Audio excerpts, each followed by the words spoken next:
দাদাকে নিয়ে কালকেই ভিডিও করবো ভাবছিলাম, কিন্তু কালকে লাইভ করার পর টায়ার্ড হয়ে গেলাম, আর ভিডিও করা হয়ে ওঠেনি। দাদা আপনাকে বলছি, আপনি বাড়ি আছেন, আপনি বাড়ি ছেড়ে চলে গেছেন, আপনি আপনার স্ত্রীর অ্যাক্টিভিটিগুলি মেনে নিতে পারছেন না। এটা তো একটা হার হলো। কালকে আমি সম্পর্কও বুঝিয়েছি, আপনারা একজন থার্ড পার্টির জন্য, আপনার পরিবারের সে কিছু নার জন্য তার সাথে আপনার স্ত্রীর রিলেশন আপনি মানতে পারছেন না, মেনে নিলাম। তাহলে আপনি বাড়ি ছাড়লেন কেন? ওই বাড়িটা আশা করি আপনি করেছেন। হ্যাঁ, জায়গাটার মালিক তার বাবা হতে পারে, কিন্তু বাড়িটা তো আপনি করেছেন। তাহলে বাড়িটা ছেড়ে দেওয়া মানে কি? আপনি সেই মানুষটাকে তার যথা ইচ্ছা তা যা করার আপনি সুযোগ দিয়েছেন। কত বড় সাহস! সে থার্ড পার্টি বলছে আপনি নাকি সারা রাত্র কথা বলেন ধরিত্রী সমাজ, তার জন্য আপনি বাড়ি ছেড়েছেন। আপনি কিন্তু বাড়িতে বসেও কথা বলতে পারেন, কারণ আপনার বাড়িটা 3 তলা, মানে 1 তলা 2 তলা, 2 তলার উপর ছাদ আছে। আপনি বাড়িতে ফিরে আসুন, আপনি রান্না করতে পারেন আরামসে, আমি দেখেছি, বা কোথাও বাইরে খেয়ে নেবেন, কিন্তু বাড়িটাতে থাকার অধিকার আপনার আছে। আমার এই গলার হার, কালকে আমি লাইভেও বলেছি, এই গলার হার চুরি হয়ে যাবে বলে আমি হারটা খুলে রেখে দেব না, আমি পরবো। চুরি হতে পারে, অনেক সময় আমিও অনেক রাত্রে ফিরি, যে কোনো সময় এখানে কিছু হয়তো আমার অটোওয়ালায় ছুরি ঢুকে এইগুলি নিয়ে যেতে পারে, জানি নিয়ে যেতে পারে। তার মানে এই না আমি এগুলি পড়া ছেড়ে দেব, জেনে শুনে এগুলি। সেখানে আপনার বাড়িতে থার্ড পার্টির সাথে ফোনে কথা হয় কি হয় না, মেলামেশা হয় কি হয় না, তার জন্য আপনি বাড়ি ছেড়ে দেবেন? আপনি বাড়িতে ফিরে আসেন, এটা কিন্তু এক ধরনের আপনার হার। আপনি দূরে সরে গিয়ে ভাবছেন জিতে গেছেন না। আমি সম্পর্ক কালকে বলেছি যে তোমাকে কি বলেছে, তোমার বোনকে কি বলেছে, এগুলি বলে বলে তোমাদের মধ্যে সম্পর্কটা আরো দূর থেকে দূর করে দিচ্ছে। তোমরা রাগ দেখাবে, তোমরা ঢুকবে না, তোমরা যাবে না, এটাই তো থার্ড পার্টির জিত। দেখ কেমন করে ফাটল ধরালাম, ইচ্ছে করেই বলানো হবে যাতে তোমরা আর কোনো অবস্থা ঢুকতে পারো না। যেভাবে আমরা বলছি কন্ট্রোভার্সি ক্রিয়েটাররা যে গালি দেবে, জুতো ছুঁড়ে মারবে, কিন্তু আমরা পিঙ্কির পাশে থাকবো, আমরা পিঙ্কির মেয়ের পাশে থাকবো। আমরা যদি থার্ড পার্টি হয়ে এগুলি বলতে পারি, তোমরাও বলতে পারো। এগিয়ে কি করবো? তোমার বাড়িতে ঢুকে খেও না, পাশে তোমার মার বাড়িও আছে। সম্পা আসো, দিদির সঙ্গে ফেস টু ফেস কথা বলো, ক্যামেরা অফ করে কথা বলো, ক্যামেরা অন করে ঝগড়া হয় ঝগড়া করো, কিন্তু বুঝিয়ে দাও তুমি ওর রক্তের বোন। তোমরা 3 বোন, তোমার বড়দি, তুমি, তোমার মেজদি, সবাই মিলে আসো। মারপিট করবে না, গালাগাল করবে না, ও চিৎকার করবে, চিৎকার করুক। একটা মানুষ যখন অসুস্থ হয়ে যায় শারীরিক বা মানসিক, তার পাশে তার নিজের লোকটা থাকে নাকি নিজের লোকটা আরে ও তো এখন অচ্ছুত বিমারি, ওকে ছেড়ে দূরে চলে যাবো, তাহলে তো সেই লোকটা তোমার সুযোগ দিচ্ছ। এটা কিন্তু তোমাদের হার, তোমাদের জিত হচ্ছে না। তোমাকে 2টো গালি দিচ্ছে, আমিও গালি দেবো। আমার মেয়েকে বলেছে, আমি বিচার চাই। আর এই বিচারগুলো নিতে পারবে? বিচার নেওয়ার, বিচার দেওয়ার অনেক সময় আছে। যখন তোমরা বাড়িতে ঢুকবে, আসবে, বসবে, অটোমেটিকলি তখন থার্ড পার্টি দূর হতে বাধ্য হবে। ঠিক যেভাবে পিঙ্কির মেয়েকে ঢুকানোর পর লুকুছোপাই হোক, যা কিছু হোক, সেই থার্ড পার্টি কিন্তু এখন দূরে থাকতে বাধ্য। যদি দেখা হয়, যদি ফোন কল হয়, ওই সারাদিনে একটা যদি হলে হয়, দেখা হলো ওই যদি 3 দিনে যদি একটা দেখা হয়, কারণ নাহলে পিঙ্কির মেয়ে রিয়েক্ট করবে। তো সেইখানে দাঁড়িয়ে তোমরা তোমাদের ঝামেলা অফ ক্যামেরা মেটাও। দাদা আপনি বাড়িতে ফিরে আসুন। কেউ যদি স্বেচ্ছাচারিতা করে, কেউ যদি রান্না না করে, কেউ যদি না আপনাকে খাবার দেয়, না দেবে, আপনি আপনার বাড়িতে থাকবেন, আপনি খাবেন, আপনি স্নান করবেন, আপনি বেরিয়ে যাবেন। যার সাথে কথা বলার ইচ্ছা হয় আপনি কথা বলবেন। দরকার লাগলে যদি কারোর সাথে আরো ফোন আসে, আপনার কথা বলতে হয়, আপনি ঘর থেকে বেরিয়ে 1 ঘন্টা 2 ঘন্টার জন্য বাইরে কথা বলে আবার ঘরে ফিরে আসবেন। কিন্তু বাড়িটা আপনারও। ঝগড়াতে ঝগড়া বাড়ছে, আর আপনিও জানেন, আমিও জানি, 1 মাস 2 মাস পরে আপনারা স্বামী স্ত্রী আবার তু মেরি জান মে তেরি জানু বলে রিলস করবেন।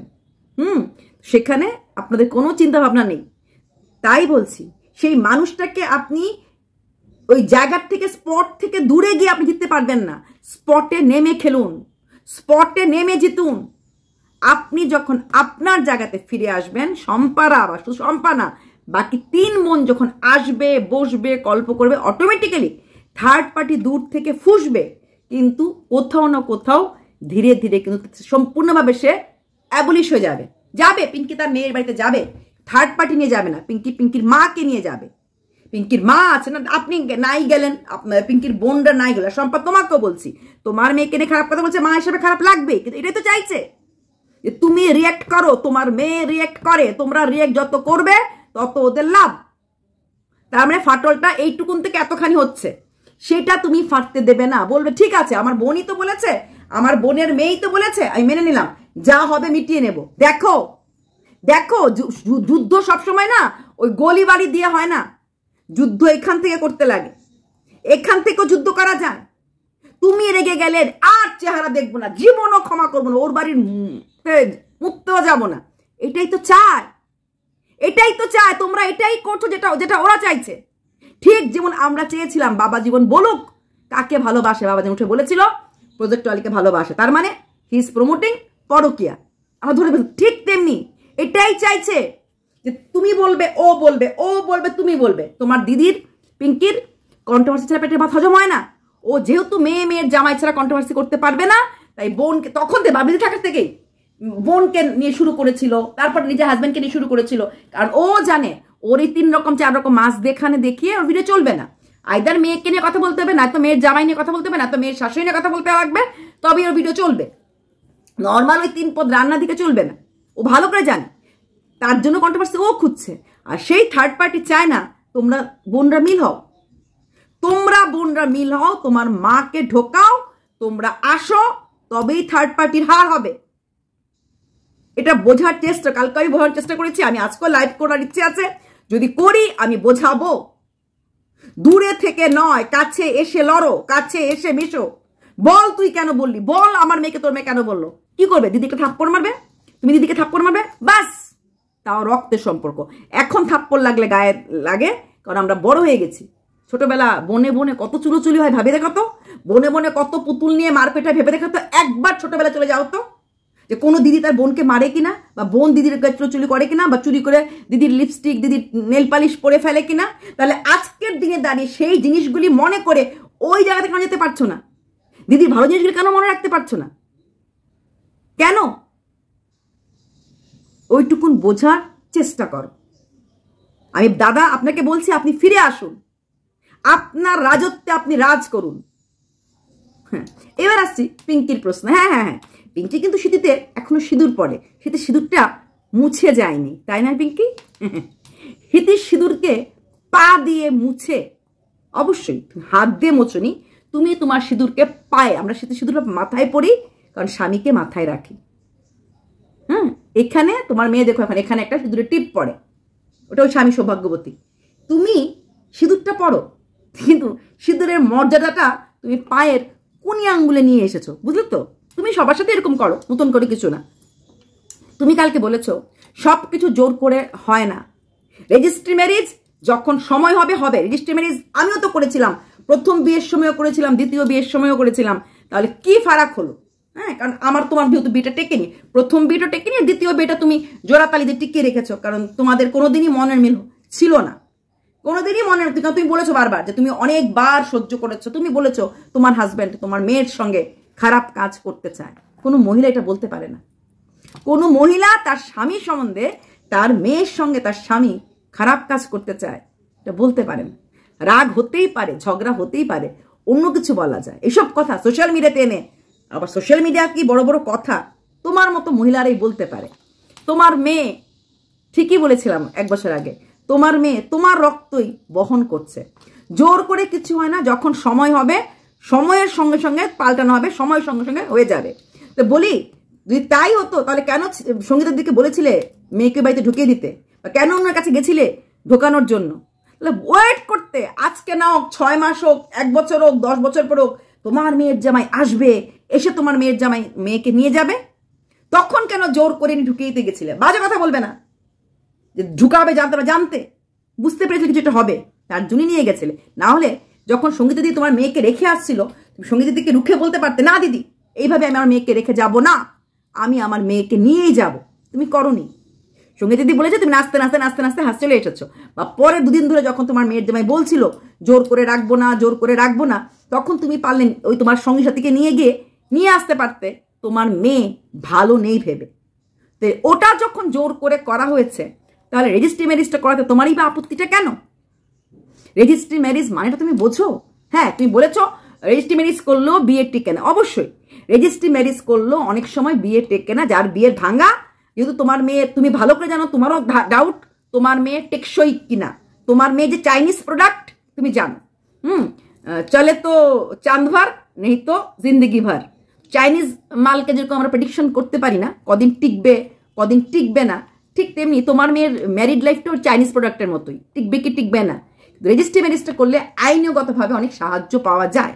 তুমি বলেছো ডকুমেন্টস তোমার দরকার তোমার মেয়ের টাইটেল চেঞ্জ করার জন্য, টাইটেল চেঞ্জ করার জন্য ডকুমেন্টস দরকার। একটা মেয়ে বিয়ে হয়ে গেলে বাই ম্যারেজ অটোমেটিক্যালি টাইটেলটা চেঞ্জ হয়ে যায়। রেজিস্ট্রি ম্যারেজ থাকলে যে কোনো জায়গায় ওই কাগজটা ডকুমেন্টসটা দিয়ে দিলে অটোমেটিক সব জায়গায় তার টাইটেলটা হয়ে যায়। তাহলে রেজিস্ট্রি ম্যারেজটা করতে এত ভয় তোমার এবং তোমার মেয়ের শ্বশুরবাড়ির কেন দেরি করছে বা কেন দূরত্ব? তুমি বুঝতে পারছো না তোমার ভালোর জন্য কথাগুলি বলা হচ্ছে? টাইটেল চেঞ্জ করার কোনো ব্যাপারই না। বিয়ের পর ব্র্যাকেট লেখে বাই লতে আমরা অটোমেটিক্যালি টাইটেল চেঞ্জ করা যায়। এটার জন্য কোনো রকম ভাবে রেজিস্ট্রি ম্যারেজই লাগবে এমন কোনো গ্যারান্টি নেই না। আমাদের ভারতবর্ষে 40% লোক রেজিস্ট্রি ম্যারেজ করে না। তাহলে ওদের বিয়েটা কি অবৈধ হয়? হয় না। বিয়ের ফটো, বিয়ের card enough to prove they are married. হ্যাঁ, এখন পাসপোর্ট করতে গেলে এই করতে গেলে অনেক সময় রেজিস্ট্রি সার্টিফিকেটটা চায়, আদারওয়াইজ এনাফ। গ্রামে গঞ্জে এখনো রেজিস্ট্রি ম্যারেজ, কোর্ট ম্যারেজ চালু হয় নাই। একদম hard and fast rule, registry marriage করতেই লাগবে, রেজিস্ট্রি ম্যারেজ হতেই লাগবে। করে না, মানুষ করে ফেলে বিভিন্ন ব্যাংক ট্যাঙ্ক ডকুমেন্টস ইজি করার জন্য। রেজিস্ট্রি ম্যারেজ ছাড়াও হাজব্যান্ডের টাইটেল দিয়ে ব্যাংক অ্যাকাউন্ট খোলা যায়। আমি করেছিলাম, আমার রেজিস্ট্রি ম্যারেজ অনেক পরে হয়েছে, বিয়ের অনেক পরে হয়েছে। আমি বাচ্চার মা হওয়ার পর রেজিস্ট্রি ম্যারেজ করেছি, কিন্তু আমার ব্যাংক অ্যাকাউন্টে আমি কিন্তু পাল দিয়েই খুলেছিলাম। আমি কিন্তু রেজিস্ট্রি ম্যারেজ তখনও করিনি, আমি বাই ম্যারেজ পাল, কিন্তু আমি কিন্তু অরিজিনালি পাল না। মানে আমার বিয়ের আগের সারনেম, আমার মেডেন টাইটেল পাল ছিল না। সেখানে দাঁড়িয়ে রেজিস্ট্রি ম্যারেজ ছাড়াও হাজব্যান্ডকে দেখে আমি ওর ওয়াইফ, স্পাউস বলে আমি কিন্তু করতে পেরেছিলাম। তাই একদম পুরোপুরিভাবে খুব বেশি আইন আমাদেরকে শেখাতে এসো না। টাইটেল বদলানো খুব ইজি, সব দিকে রেজিস্ট্রি ম্যারেজ। তুমি কি বললে? রেজিস্ট্রি ম্যারেজ যখন সময় হবে তখন করবে। তাহলে ওই যে বললাম একটার ক্ষেত্রে সময় হবে, সব কিছু জোর করে হয় না, সব কিছু চাপিয়ে দেওয়া যায় না। এই কথাটা সেদিন কোথায় ছিল যখন তোমার মেয়েকে এইভাবে ছেড়ে দিয়ে আসা হয়েছিল? তখন কেন মেয়েকে চাপিয়ে দেওয়ার জন্য হাতে হামেলাচ্ছিলে? মেয়েটা খুব বেশি বার্ডেন হয়ে গেছিল, খুব বেশি বোঝা হয়ে গেছিল। মেয়েটাকে আর মানতে পারছিলে না, মেয়েটার কষ্ট দেখে নিতে পারছিলে না। তোমার মেয়েটার কষ্টটা লাঘব করার জন্যই সবসময় সঙ্গীতা দিয়ে তো সম্ভব হবে না রেজিস্ট্রি ম্যারেজের পেছনে ঘোরার। এখন খুব ইজি, ও অলরেডি ম্যারিড, দুজনেরই বয়স হয়ে গেছে, এখন কিচ্ছু লাগবে না, জাস্ট একটা নোটিশ, 1 মাসের নোটিশের পরেই সঙ্গে সঙ্গে গিয়ে সেরে রেজিস্ট্রি অফিসে 2টো সাইনে রেজিস্ট্রি ম্যারেজ হয়ে যাবে, 2টো সাইনে রেজিস্ট্রি ম্যারেজ হয়ে যাবে। সেখানে দাঁড়িয়ে তুমি বলছো না ডকুমেন্টস লাগবে ও টাইটেল চেঞ্জ করতে, সব জায়গাতে ও টাইটেলটা এরকম করতে, আর রেজিস্ট্রি ম্যারেজ করতে হবে যখন চাপে পড়ে। তাহলে টাইটেল চেঞ্জটাও তখন করবে যখন ঈশ্বর চাইবে, যখন ভগবান চাইবে। ভগবানের ইচ্ছা ছাড়া কিচ্ছু হয় না। তোমার বেয়ানের কথা মতো না, বেয়ানকে নিয়ে ভিডিও, তোমার বেয়ানকে অন্য একটা ভিডিও করবো। তাহলে ঈশ্বর যখন চাইবে তখন টাইটেল চেঞ্জ হবে। ও টাইটেল চেঞ্জ করার সময় এক্ষুনি করতে লাগবে, আর রেজিস্ট্রি ম্যারেজের সময় হলে করবে। এক মুখে অনেক কথা বলো না। আর উপকার তুমি স্বীকার করো, তুমি বলো, উপকারীকে তুমি ভুলো না। কিন্তু উপকারীর উপকার বেশি দিন মনে ধরে রাখতেও পারো না। পারতে না, তুমি এই জায়গাগুলিকে স্কিপ করতে পারতে, এই জায়গাগুলি নিয়ে কথা না বললে পারতে। দাদা কি তোমার পাশে কোনোদিনও দাঁড়ায়নি? তোমার মেয়ের হয়ে লড়া যায়? মেয়েকে ওই বাড়িতে বিয়ে দিতে পারিনি, বিয়েতে ওইরকম কিছু করতে পারিনি। তুমি কি বলেছো? আমি যা করি ধুমধাম করে করি, বিয়েটাও দিয়েছি ধুমধাম করে, হ্যান করে। তুমি এক মুখে বলো আমি বিয়ে করেছি 10 বাড়ি মেগে, হ্যাঁ আমার স্বামী দেয় নাই, 10 বাড়ি থেকে ভিক্ষা করে এনে বিয়ে দিয়েছি। আবার নিজেই বলছে ধুমধাম করে বিয়ে দিয়েছি। 10 বাড়ি থেকে ভিক্ষা করে এনে যে বিয়েটা দেওয়া হয়, এটা যতই ধুমধাম করে হোক না কেন, এটা ভিখারির মেয়ের বিয়েই বলা হয়। ভিক্ষা করে মেয়ের বিয়ে দেওয়াটাকে কখনোই খুব বড় মাপে করে মেনে নেওয়া যায় না। তোমার কথার কোনোই ঠিক ঠিকানা নেই। তুমি ওই দিন জন্মদিনে বলেছিলে তোমার ঠাম্মা হতে ইচ্ছা হয় না, আমার দিদা হতে ইচ্ছা হয়। তখন কুইন্টেল আলী মুখটা ঘুরিয়ে ফেলেছিল। কেন কেন ঘুরিয়ে ফেলেছিল? কেন ওরা বলছে না হ্যাঁ হ্যাঁ হ্যাঁ আমারও ইচ্ছা হয় খুব? বিয়ের তো 2 বছর হয়ে গেছে, তোমার মেয়ে এখন 20 বছর হয়ে গেছে। 18 সাল মে শাদি, 20 সাল মে মা। তাহলে কেন করতে পারছে না? কেন চাইছে না? প্রশ্নগুলোর মানেগুলি বোঝো। সেই কনফারেন্স ফোনটা কি মিথ্যা ছিল, যেটা আমরা ভিডিও করেছিলাম? তুমি জানতে না? কনফারেন্স ফোনে ওরা কল করতে, কথা হচ্ছিল ওদের দুজনের মাঝখানে, প্রজেক্টরে তোমার মেয়ের জামাইয়ের। হ্যাঁ, জন্মদিনের পর থেকে আর কোনো রকম কন্ট্যাক্ট নেই। কারণ জন্মদিনের পর থেকে তোমরা ওই বাড়িতে গেছো, গিয়ে মিলমাল দেখিয়েছো। এখন তোমার মেয়ে ভাবছে তোমার খুব মিল আছো, তোমরাও ভাবছো মিল আছো। এখন আর কোনো কথা না তোমরা আউট করবে, না তো তোমার মেয়ে আউট করবে। কিন্তু এরও যে যেরকম আইনের ফাঁক আছে, ঠিক তেমনি তোমার মেয়ের বর, মানে তোমার মেয়ের জামাই, সব জায়গাতে ফাঁক খুঁজে বেড়ায়, সব রকম ফাঁকের প্রতি ইন্টারেস্টেড। বোঝাতে পারলাম? প্রমাণ প্রমাণ প্রমাণ। কিসের প্রমাণ তোমরা চাইছো? জিরাতে গিয়ে তোমার মেয়ে যখন দেখা করেছিল, তোমার মেয়ে স্বীকার করেছিল? স্বীকার তোমার মেয়ে করেছিল না তুমি করেছিলে? তোমার মেয়ে যে হোল নাইট ভিডিওতে কথা বলেছিল, তোমার বোন প্রোটেস্ট করেছিল, আমি বুঝেছিলাম যে সত্যি কথাই বলেছে, তার জন্য রিয়েক্ট করেছে। তোমার মেয়ে স্বীকার করেছিল না তোমার মেয়ের জামাই স্বীকার করেছিল? যখন বাবিদির কাছে গেছিলে তখন গিয়ে স্বীকার করেছিল। আমরা হোল নাইট মেসেজ করি, হোল নাইট ভিডিও কলে কথা বলি। তাহলে আগে স্বীকার তুমি এবং সরি তুমি না, তোমার মেয়ে এবং তোমার মেয়ের জামাই কেন করে না? করেনি। তোমাকে ভালো রাখার জন্য, ভালো তোমার মেয়ে থাকার জন্য আমরা ভিডিও করছি। আর আমরা আছি বলে তোমার মেয়ের জামাই এখনো ইনি বিনি টাপাটিনি টানা টুনি টাসা ওপেন ক্যামেরা করতে পারছে না। 3 লাখ করার জন্য বসে আছে। 3 লাখ হয়ে যাওয়ার পর তোমার মেয়ের সাথে অনেক কিছু হতে পারে। আমরা কি চেয়েছিলাম? কটা দিন যাক, তারপর তুমি যেও, দাদাকে নিয়ে যাবে। দাদাকে আমরা ফোর্স করতাম, দাদার উপরে প্রেশার ক্রিয়েট করতাম, দাদা যাবে, মেয়ে জামাইকে মানবে। তুমি দাদাকেই বাড়ি থেকে তাড়িয়ে দিলে। আমি তাড়াইনি। তাড়াইনি মানে কি? সম্মান করছো, রাখছো? তোমার বরের সম্বন্ধে, চরিত্র সম্বন্ধে আরেকটা মেয়ে বসে বসে বলছে সারা রাত কথা বলার জন্য। সারা রাত আগে কথা বলতো না? তুমি আগে দেখতে না? এখন দেখছো ওই 2 মাস ধরে? তখন প্রোটেস্ট কেন করনি? তখন কেন বলেনি? তখন কাজে লাগানোর জন্য কিছু বলনি? বা রে বা, যখন ইচ্ছে কাজে লাগাবে, যখন ইচ্ছে লাথি মারবে। সবকিছু কি তোমার ইচ্ছেতেই চলবে? এমন কোনো কাজ করো না। শুধু একটা কথা জেনে রাখো, এইবার যদি তোমার মেয়ে ওই বাড়ি থেকে বেরিয়ে আসে, তোমার মেয়েকে তুমি আর এই জীবনে খুঁজে পাবে না। না না না না, বেঁচে থাকবে। 3 প্যাকেট কখন যে 6 প্যাকেটে বদলে যাবে তুমিও জানো না। আর এই দিনে 6 প্যাকেট 7 প্যাকেট হলে পরে তার যে জীবনটা কোন হালে যায় তুমিও জানো, আমিও জানি। তোমাকে ভালোবাসি, ভালোবাসছি, ভালোবাসবো। তুমি প্রচুর ভুল করছো। শুধু শুধু লোক দেখানো, সিঁদুর না দিয়ে সিঁদুরকে ঘরে ডেকে আনো। আসলে পরে তোমার রিলস শুরু করে দেবে, তু মেরি জান মে তেরি জান। এই তোমার জান। জানের জান নেওয়ার জন্য পিছিয়ে পড়ে আছো। জান শব্দটা মানে জানো? তুমি তোমার মেয়ের পাশে জানার পাশে আছো, খুব ভালো কথা। তার মানে এই না তুমি তোমার অন্যদেরকে অপমান করো। তোমার মেয়ে শত্রু আমার মনে হয় না কেউ। আর তুমি যদি এইভাবে দাঁড়িয়ে থাকো, শত্রু চাইলেও কিছু করতে পারবে না। দাদাকে আসতে বলো, কারণ তুমি কন্ট্রোভার্সি ছাড়া ভিডিও করলে চলবে না। তাই কখনো বোন, কখনো স্বামী, তাই না? বাই।